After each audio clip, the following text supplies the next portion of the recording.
Today, on Unboxing Old Stuff, we're going to unbox some random stuff here. Random old stuff.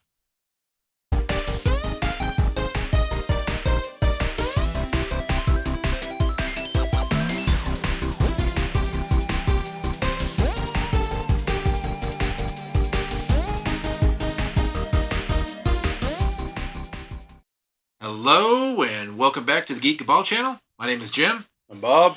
And today, on this episode 9 of Unboxing, before that number 10 comes up, we're just going to unbox some random stuff here. So, Bobby's joining me today, and he's got one thing to unbox, and I've got a stack of things here that I'm going to unbox. Decided to kind of do it this way because most of these things, once we unbox it, there's a little bit of stuff in them, but really, I don't think in general they would make really much of their own video. There's a lot of stuff in this one. There is. Well, it's a gigantic figure. With a lot of one thing. Yeah. So a lot. All right. So, what we can do here is, like I've got a stack of video games. Well, one PC game, kind of a PC game. What do you got there? Okay.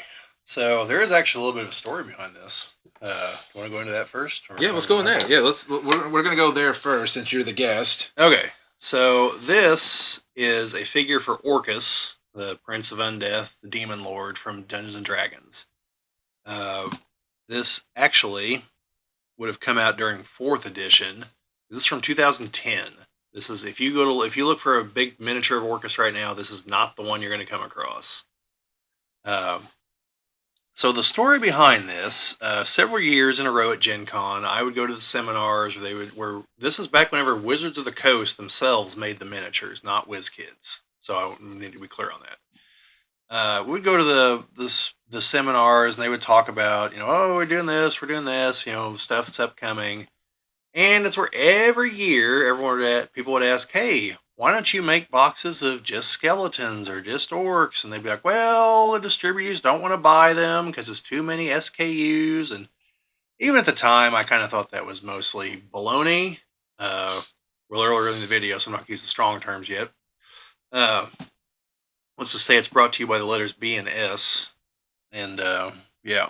So, especially now that WizKids does just that. And they release them all of the time. So clearly either something shifted or Wizards of the Coast is lying to us. And in light of current-ish events, I'm really inclined to believe Wizards of the Coast are just lying to us.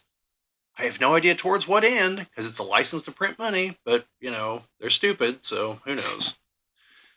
So anyway, they had released a colossal red dragon figure, which I should have brought to show you the scale of this damn thing. Like, this box is fairly large, as you can tell, hopefully here. The red dragon is about this much taller than this box, with the same size footprint. Okay, I think I actually still have the box to that thing. I should bring it all over sometime. I'll do that sometime. Tales of Collecting, coming up. But yeah, so that one did not sell well, believe it or not. I think I got mine for like $50 off Amazon. And that thing's worth $400 or $500 now. Out of the box like I have it, I think. It's probably gone down in value some because WizKids has made a few other super huge red dragons. However, came time to try to make another gigantic figure like that. There were some smaller ones that were still much larger than normal. A blue dragon, a white dragon, and a black dragon. I'll bring them sometime too. I've got all 3 of those. To give you an idea, the red dragon on a map for Dungeons & Dragons uses 1-inch square grid. Takes up an 8x8 section of the map. Takes up 64 squares. Has some hellacious reach. It can fly. It can basically just roll over on you and crush you. And, cook you. The other dragons take up a 4x4 section. I believe this one takes up an 8x8 section again. So, came time at Gen Con one year. They had the prototype for this thing on display, and everyone's like, man, when are we going to get that? And like, well, how much would you pay for it? And everyone's like, I don't know, $100, $200? And they were all, I think they were kind of like, well, maybe we can make this thing if you're willing to pay that much for it. Because they didn't think people would pay that much for it. And so they said, well, it would cost X, and I don't remember what X was, because this is 2009 probably. And I didn't take notes from a conversation 14 years ago, so sorry. I'll do better next time. But, so So they basically kind of balked at the idea of making. They're like, look, we made this thing. It's super awesome, but like we can't sell it. No one's going to buy it. And everyone at the show was like, the hell we won't. Like, make enough of them so you don't have to charge $500 for the damn thing, and we will buy them. And well, they did. I bought one, so here it is. So this is Orcus in ginormous form. So I have never actually opened this box. I've never taken this thing out. I'm going to cut the tape to do this. So here goes. Blasphemy. Yeah, I know. Well, I mean, I bought it to actually use it, but no one's ever going to get high level enough in our campaigns to fight a demon lord. Well, I think you have to play a campaign first. Yeah, that's part of the other problem. So here goes. I actually had to look at this earlier to figure out how to open this box because I thought it was just kind of straightforward. So you're going to give me just a second, folks, here, so I don't destroy this thing. Yeah, this does kind of bring up a point with, like, especially like with me collecting games and stuff. That there are some games. I have one sealed Super Nintendo game, and I'll never open it because I realize if I so want to have that game as a physical open game, I'll just rebuy the game again. Trying to make sure we don't get too much mic noise in there. We may have to mute the audio. That's all right. So, and we'll get close-ups of all this. We'll get close-ups, but just for the moment. Well, it's good to see this because you can see how big it is compared to Bob over here. So, on the underside here, I believe in one of these compartments is the card for this thing, because these were also, whenever Wizards of the Coast is making these figures, these were part of a game, of a skirmish battle game. So, yeah, I'm going to have to be a little creative here. Hang on. Oh, the fun of unboxing. Yeah. But, you know, I mean, this is legitimate. This is a... So if you see one of these show up on eBay gently used in the near future, might be this one. No, who am I kidding? I'll tape it back up and say it's sealed. Well, it's like those, you see those listings and it's like, you know, never been opened or never been worn. It's like, you're wearing it there, dude. It's like, well, I'm wearing it for the picture, but then it's been worn. Yeah, there's something else in here. Hang on. Before I get to that, here's the card. Now, this is a gigantic card because normally these are like trading card size. And we'll show a close-up of this, but this is like 4th edition stats. So, yeah, this is a level 34 character, which if I recall correctly, 4th edition only goes to level 20 or 30 for your characters.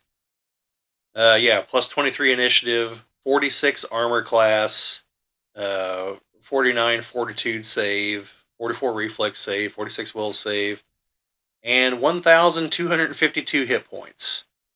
So, you know, good luck. Yeah, and it's it's a gargantuan elemental humanoid demon, and it's pretty impressive stuff here. Yep. So, and we'll get an up close of all of this. Yeah, let me try to do this as non-destructive as possible here, because I do plan on, like I said, putting this back in here. Yep. I'm actually going to solve it. I don't want to do that. What the heck? I don't know. That's probably the stand to mount it to the base. Okay, there's nothing there. So, decision time, I suppose, is to actually show you the base of this thing. We have to really take it out.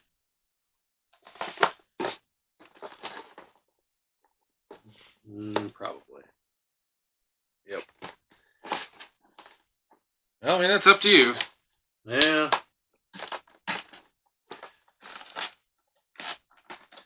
Yeah, that's probably all you guys are going to get. Yeah, and I say, and if we get to that point when we do the up close and we have taken it out, we may open it up further. Yeah, I mean, the only thing you're missing is the base to this is black and approximately that thick. So, and then this would be to mount the figure. Again, I'll show you up close, but there's 2 pegs. His feet would go into those, and then you'd put this onto the larger base, I believe, because it definitely does not go on a 4x4 base. So, because it's, like I said, it's a gargantuan size, which gargantuan should be No, Gargantuan is 4x4. That is the base. I apologize, folks. I thought this was on a colossal base. The Red Dragon's on a much larger base then. So, yeah. This would be the base. I'm not going to do all the wire ties here and everything, because I will never get this back in the box. And at least for keeping it somewhere, it's not going on a shelf, so it's going back in the box. But we'll definitely get a lot of up close, and if I can, I will probably open up the box more, because I think this is just taped together. So, Jim, if you want to proceed with what you have while I proceed with caution. Yeah.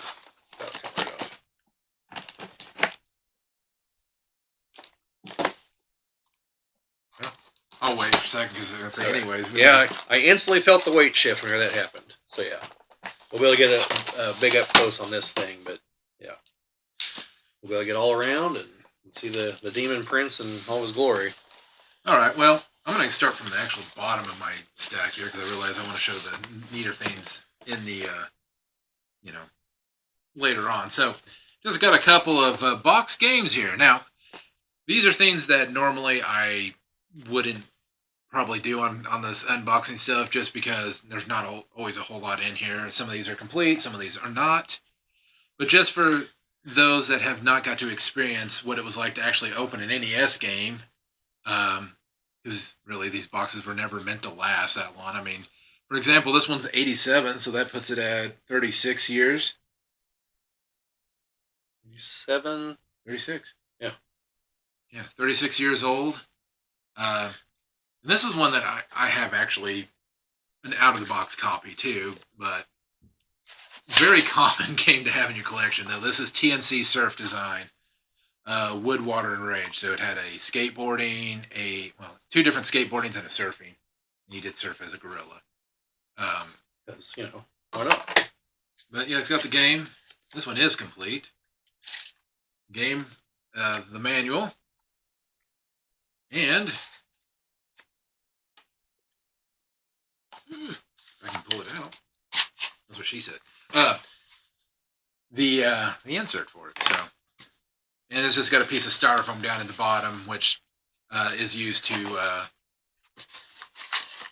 hold the game up a little bit in there. So, nothing too fancy with that. And as far as that goes, I'll just get a picture of the manual in the, or get an up close of the manual in the box. But yeah, so there we go.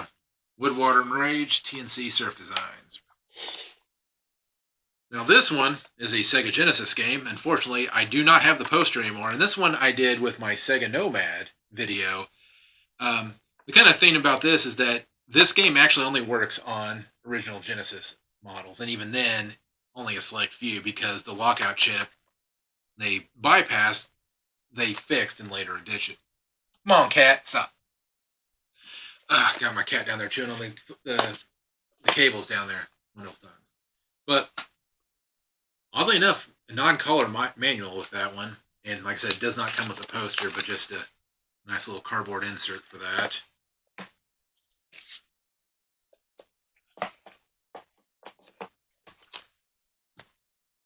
My copy of the Immortal, which I do not believe I have the original manual for this one, so this one's going to be less fun to look at. This is kind of a neat game, though. Very Dungeons and Dragons-like. Fortunately, the copy of my game has someone's name and... No, actually, let me take it back. This has the rental company, Town Cinema 976. So this was a rental copy, yeah, so 976. So that way they knew what game went with what box. So this one, when they rented that. Yes, for those of you who are much younger and never got to experience what it was like going into a video store, at the very least, kind of like that, our local one, the video cassette tapes, for space purposes, you put them, like say this was box, you put them sideways on a shelf, so they have a number because the label is on the face. Sometimes it'd be on the side, but it was always on the face. You'd have a number, and that way you could also keep track if you had multiple copies. Like say you had 5 copies of Highlander or something. Well, you know that Joe down the street has 976, whereas 978 is still in stock. And so it's just one of those little things for those of you who never got the pleasure of experiencing a video store, or displeasure, however you want to look at it, I suppose. I'll have to look this up. Town Sound Cinema, Uncle Lee's Video, and Victoria Video, property of Consolidated Theaters. Oh, interesting. Wonder where that was. I have no idea. I got this from Mark, actually. And this is obviously not the original manual, but this was very common for when manuals got lost or still manuals, weren't the original manuals in the box. Sometimes for rentals, they would always put a different manual in there. Like I said, we'll get these up close on that. Always like the box art on this one here because obviously it looks like an alien. But it's for Xenophobe. As even the name comes from that. Oh, of course. Authentic Arcade Action, Split Screen Action. Authentic Arcade Edition, Split Screen Action. Are you ready for slime time? Is that really the slogan? It's the slogan for the Ghostbusters. I do like the fact that they do actually show you how to pronounce it. Xenophobe. Yeah. Actually show the pronounce. 1 mega power. This one is missing the styrofoam insert at the bottom. How many mega powers does Mario have? I have no idea. But this one also looks like a rental copy. Yeah. There's the game. And a very, very, very plain manual on that one. Now. It's just the one page showing how to pronounce Xenophobe again. Probably. No, it's actually got screenshots and in color. To the makers of Xenophobe, I sincerely apologize. You guys did an excellent job on this manual. Yeah, the fact it's colored, and they actually show the animal critter. A cross between a small three-legged squid and scorpion. A snotter piler. A very large, leaping, heavily armored cross between a lizard and a caterpillar. Interesting. These are going to be things at some point in time. Actually, that does have the insert in that sleeve. Yeah, it doesn't have the styrofoam at the bottom. Now, this... I picked this up just recently after we did the Aquarius home computer. I was very excited about how pristine that was, and I was like, I need to get a game for it. So the game that I picked up was Nightstalker for the Aquarius home computer. Now, is that based on the TV series Kolchak the Nightstalker? I have no idea. Probably not. Just a little bit of the blurbs on the back of this one. Nightstalker cartridge. It's a battle of survival in an underground maze. Robots, bats, and spiders stalk your man. His only defense is a loaded weapon. Every shot must count. Keep your man on the run. Dodge the robot fire and keep clear of the creature. Rack up points. Now these are the great stats of the game. For one player, 4 game levels. Use the keyboard keys to play the game and use hand controllers only if you own the mini expander. I do not. Gain up on the robots. One player can use the keys to move the man. The other player can use the keys to shoot. What are they talking about? Because it says here for one player, but now here it's saying the other player can use the keys to shoot. What? I like how the guy doesn't have a name. He's just the man. 5 types of robots in all. They get tougher as the score gets higher. Sound effects add to the excitement. And this came out in 1983. And if you wanted to know, this package contains Nightstalker cartridge, 2 hand controller overlays, 2 keyboard overlays, and the plain instructions. So, this was a different time.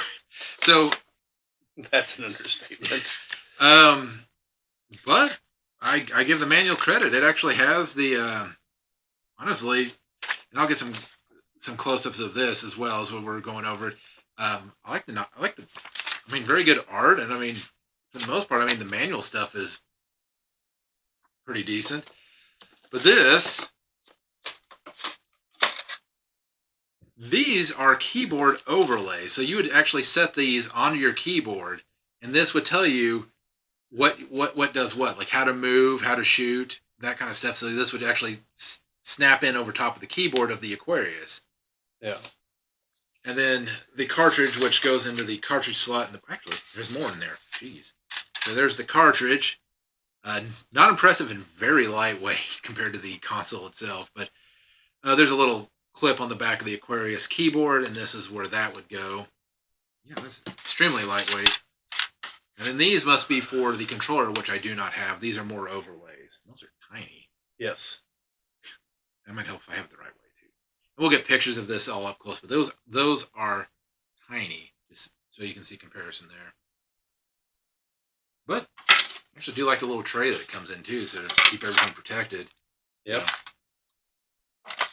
But no, I mean, this was just kind of more for me an episode of just some random stuff that I like to open up, just so you can kind of see maybe how these things came packaged, and especially in the collecting market, seeing things like a rental copy versus a copy that obviously somebody owned themselves and was not a rental copy, But honestly, I was actually for a rental copy, that box is in really good shape. Normally, you get them and they're all smashed in, faded by the sun.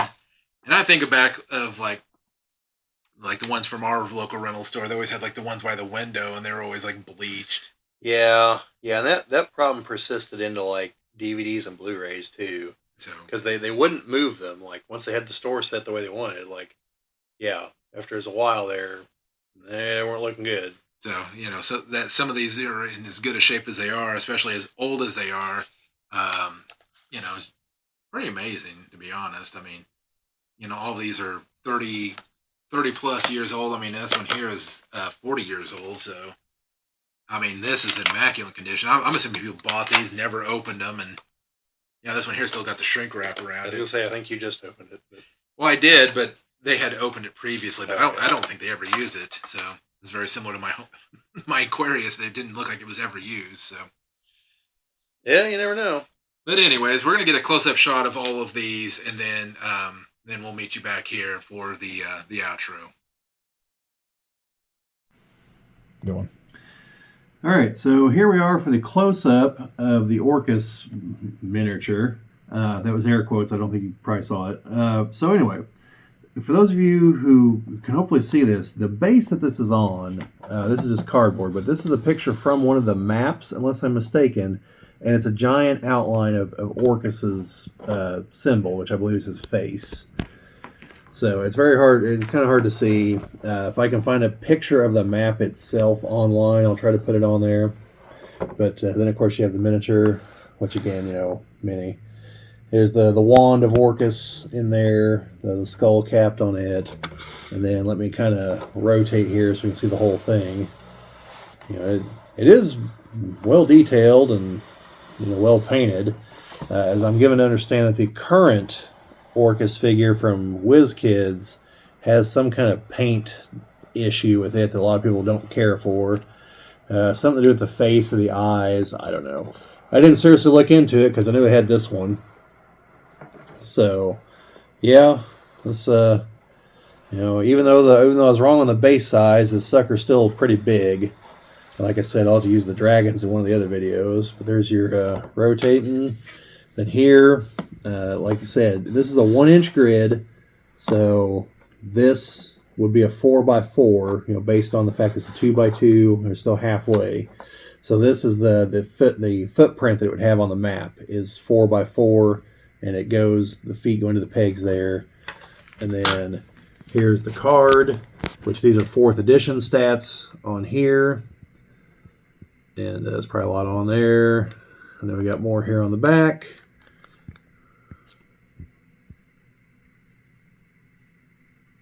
So, and then just you want to see the close-up kind of the artwork here that's around it. Looks like a desolate, battlefield of some kind. Probably a lot of dead corpses in there in the gray morass. And, it would have been like this inside the box. Fortunately for Wizards of the Coast, they had these just the figure on like a pedestal in a glass case on display so you could see the whole thing and not the box version because it was just the prototype. So anyway, that's all the close-up.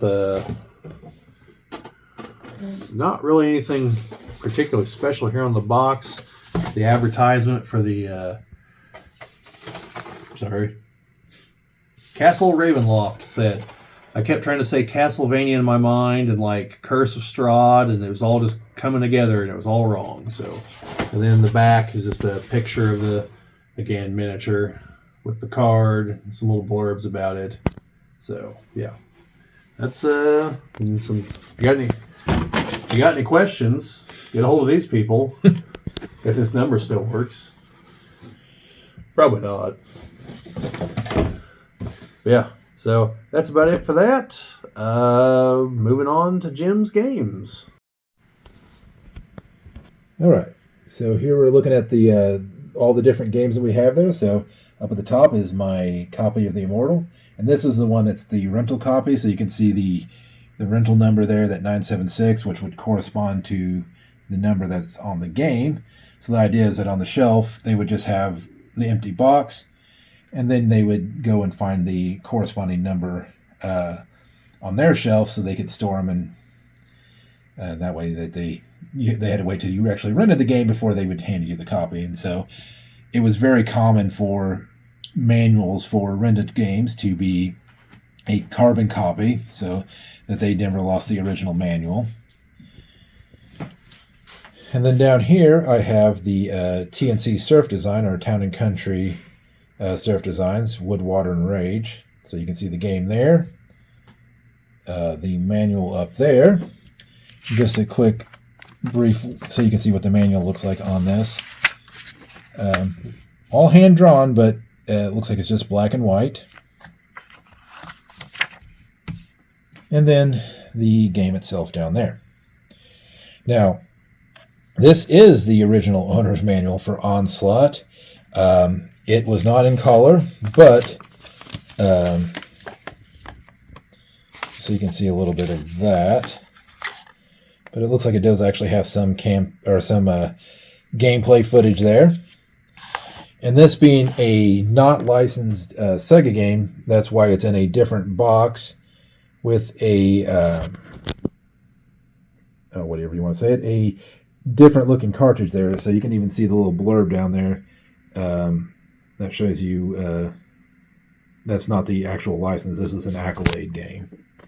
So moving up, there's my copy of Xenophobe, the box and the manual. Now I want to get a little up close on this manual because I do give them credit. They went with the color manual and everything inside being color. And we kind of talked about some of the monsters here. So there is some of the creatures in there. So I'll save it, hold it here for just a second. And we'll go to, come on now, see if we can get another page in here. There was definitely some interesting creatures. So there's some more. Okay. And then, hard to do this while holding the camera and doing that. So there you can see the box and the game itself. Now, kind of the cool thing to look at here is the copy of Nightstalker for the Aquarius home computer. So up here you've got the manual, and again this manual, color on the, well, I guess it is color on the inside too, but a lot of hand-drawn sprites, different things like that, but very detailed for a game from 1983. These are for the controller. So these are an overlay that you'd put over the controller, and this is an overlay for your keyboard. So this would tell you like where, this side's for shooting, this side's for moving. And then the cartridge on these actually fit into the back of the computer to plug in. And then you've got the little insert tray to protect the game while it's in the box. And then a copy of the box here. So I'm going to flip this over so you can kind of see what the front and the back look like. So if you've never seen one of these before, you have kind of an idea on that. All right. All right. Then we're going to go back and we'll see you on the outro.